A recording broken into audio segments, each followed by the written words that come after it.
कुछ बताएंगे कि एक खबर जो हमने सिर्फ चंद दिन पहले आपको बताई थी कि Kashmir chamber of commerce and industries का जो खुसूसी इख्तियार था उसे छीन लिया गया था director general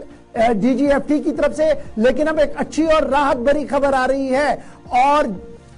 Kashmir chamber of commerce and industries की बरवक्त मुदाखलत के बाद एक बड़ा फैसला सामने आया है। क्या कुछ फैसला है, डिटेल के साथ दो और कुछ है। जी नाजरीन, बात करेंगे हम KCCI Kashmir chamber of commerce and industries के हवाले से, जहां चंद रोज कबल ही उन्हें डिलिस्ट किया गया था क्योंकि वो कुछ सर्टिफिकेट इशू कर रहे थे एक्सपोर्ट के हवाले से। लेकिन अब उन्हें एक बड़ी राहत मिलेगी। लेकिन इस सिलसिले में अब जब बरवक्त कार्रवाई मुदाखलत की है केसीसीआई कश्मीर चैम्बर ऑफ कॉमर्स की जानिब से, अब माना जाता है कि उनकी मुदाखलत के बाद ही अब इसमें बराह रास्त उन्हें अब ये इख्तियार दिया गया है। जो पहले उन्हें डिलिस्ट किया गया था, अब वापस उन्हें इख्तियार मिले हैं और अब वो सर्टिफिकेट भी जारी कर सकते हैं। उनका मानना था चंद रोज कबल ही जब उन्होंने इसी प्रोग्राम में हमारे साथ बात की थी केसीसीआई के प्रेसिडेंट की जानिब से, उन्होंने कहा कि जो नोटिफिकेशन जारी की गई थी उनमें से उनके पास कोई मौसूल नहीं हुई थी। लेकिन उन्होंने अब बरवक्त मुदाखलत की है जिसके बाद ही अब उन्हें ऑन बोर्ड लिया गया है और अब माना जाता है कि जो डायरेक्टोरेट ऑफ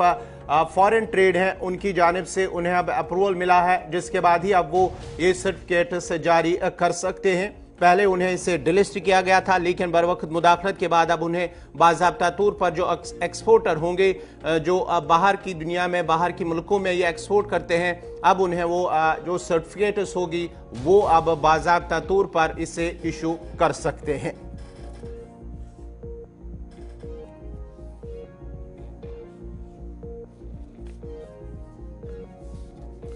किया गया था और यह कहा गया था कि तकरीबन 14 नोटिसें जो हैं chamber of commerce and industries Kashmir को भेज दी गई है और उनकी तरफ से कोई भी जवाब नहीं दिया गया। जबकि chamber of commerce and industries Kashmir सूबे की तरफ से जो बयान जारी करते हुए यह साफ कर दिया गया कि न तो उन्हें उस नोटिस के बारे में पता है और ना ही वो नोटिस मिली जिसमें डिलिस्ट करने की बात कही गई थी। मीडिया के जरिए से सारी खबरें वो सुन रहे हैं और अब जाकर उन्होंने इस बात की वजाहत कर दी है कि जो लगातार उनकी तरफ से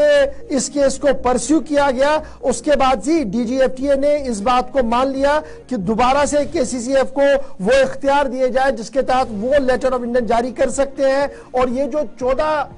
चिट्ठियों की बात है, नोटिसों की बात है, इसके में भी वजाहत जो है वो आने वाले दिनों में डीजीएफटी की तरफ से दी जाएगी। तो ये बड़ा सवाल ये है, डायरेक्टर जनरल फॉरेन ट्रेड की तरफ से नोटिस जारी किया जाता है, उस इदारे को नोटिस जारी किया जाता है जो जम्मू कश्मीर के अंदर है, कश्मीर सूबे के अंदर है और माना जाना इदारा है। लेकिन 14 नोटिसों में से एक भी नोटिस जब उन्हें नहीं मिलती है, अखबारात और मीडिया के जरिए से उन्हें यह पता लगता है कि उनकी डिलिस्टिंग हो रही है, तब जाकर कश्मीर से एक्टिवेशन होती है, दिल्ली जाकर पता लगता है कि नोटिस तो जारी की गई, नोटिस से मिली नहीं। तो इस तरीके का निजाम अगर सरकारी तौर पर चलेगा तो किस तरीके से निजाम आगे बढ़ सकता है, एक बड़ा सवाल है। फिलहाल बड़ी राहत की खबर एक्सपोर्टर्स के लिए यह है कि chamber of commerce and industries की बरवक्त मुदाखलत के बाद उन्हें वो इख्तियार वापस दे दिया गया है।